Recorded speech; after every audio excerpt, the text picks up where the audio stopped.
ஒரு 2 மணி நேரம் நடந்து ஐயாவை பார்த்தாச்சு. இப்போ பூஜைலாம் பண்ணுறான். நன்றி. குருந்தேன் குருந்தில் கீழ் அனோமலே தில்லையுள் அறுவகை சமயத்து அருறும் பெறவுறும்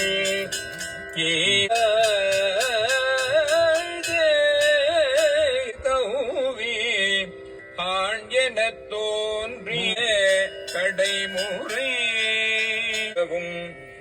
விரதமே பரமாக கல்லார் உரித்த கனி போற்றி பரம்பரல் ஜோதி பரனே போற்றி.